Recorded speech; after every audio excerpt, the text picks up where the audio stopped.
वर्तमान में देश का आपदा प्रबंधन तंत्र क्यों विफल हो गया।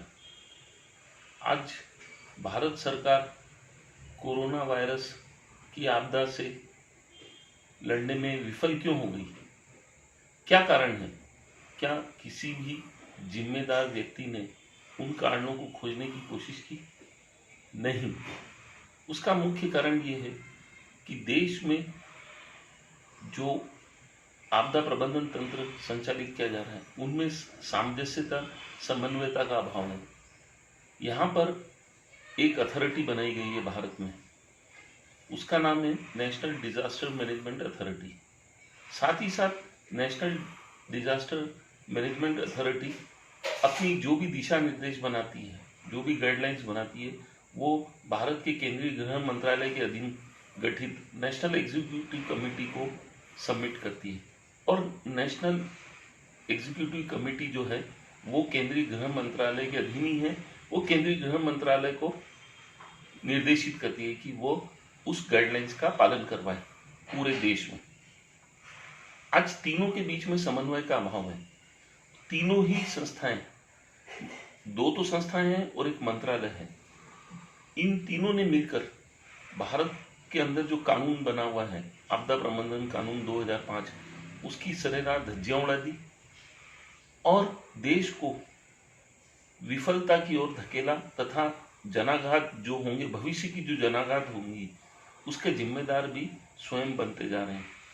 नेशनल डिजास्टर मैनेजमेंट अथॉरिटी, जिसके की चेयरमैन भारत के प्रधानमंत्री, माननीय प्रधानमंत्री नरेंद्र मोदी स्वयं हैं, जबकि जो नेशनल कमेटी, जो नेशनल एग्जीक्यूटिव कमेटी है, उसके अध्यक्ष जो हैं वो केंद्रीय गृह मंत्रालय के अधीन केंद्रीय गृह मंत्री हैं।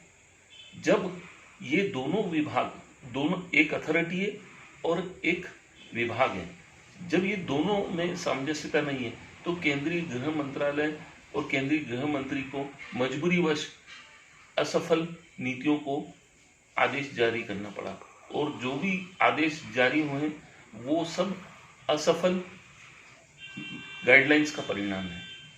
क्या देश में जो भी अभी तक प्रक्रियाएं संचालित की गई माननीय प्रधानमंत्री द्वारा, जैसे कि थाली बजाना, चम्मचे बजाना, दिए लगाना और लोगों का सत्कार करना, ये क्या डिजास्टर, जो नेशनल डिजास्टर मैनेजमेंट अथॉरिटी है, उनके विशेषज्ञों ने सलाह दी या स्वयं प्रधानमंत्री, देश के प्रधानमंत्री स्वयं अपने खुद के दिशा निर्देश और गाइडलाइंस बना रहे हैं?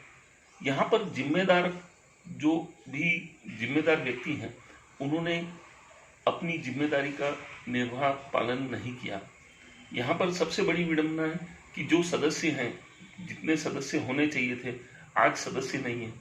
आप इंटरनेट पर, गूगल पर सर्च करिए नेशनल डिजास्टर मैनेजमेंट अथॉरिटी के बारे में, उन्होंने 9 मेंबर्स की जगह कितने मेंबर्स हैं ये देखिए आप, कितने सदस्य हैं, सदस्यों को मन मर्जी से बदल दिया गया।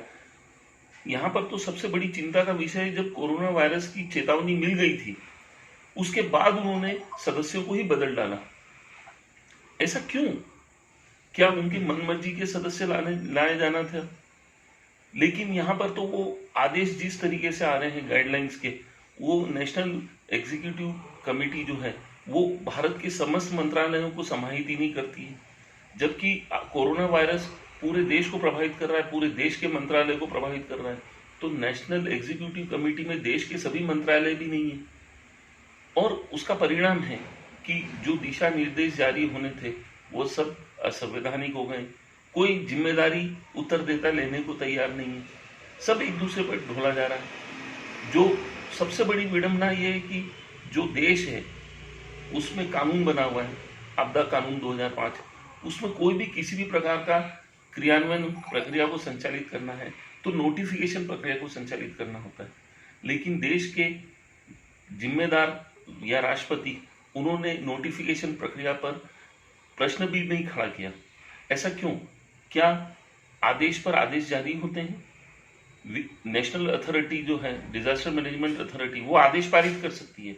नेशनल एग्जीक्यूटिव कमेटी जो है वो आदेश पारित कर सकती है, लेकिन जिसके अंतर्गत ये संचालित हो रही है, केंद्रीय गृह मंत्रालय, उसको तो आपदा प्रबंधन कानून 2005 के पालन करते हुए कहीं ना कहीं नोटिफिकेशन तो जारी करने थे। नोटिफिकेशन प्रक्रिया कानून सम्मत होती है और पूरे देश पर लागू होती है। आदेश विशेष व्यक्ति पर लागू होता है। इसी का परिणाम है कि आपदा प्रबंधन तंत्र विफल हुआ।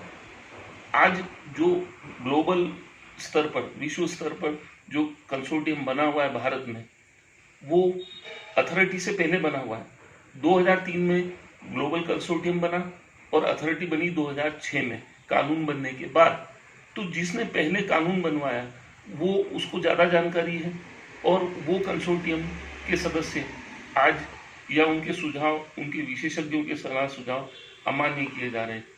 आज जब आपदा प्रबंधन तंत्र विफल हो गया है तो क्या देश का राष्ट्रपति, प्रधानमंत्री और गृह मंत्री consortium for combating disaster management, research and development के विशेषज्ञों की सलाह को आत्मसात करेगा?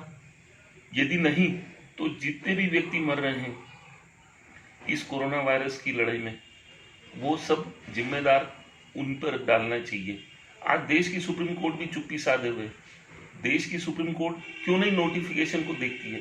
बिना नोटिफिकेशन के ऑर्डर पर ही गाइडलाइन जारी हो रही है और मनमाना क्रियान्वयन हो रहा है, जिसके लिए दोषी सुप्रीम कोर्ट भी है।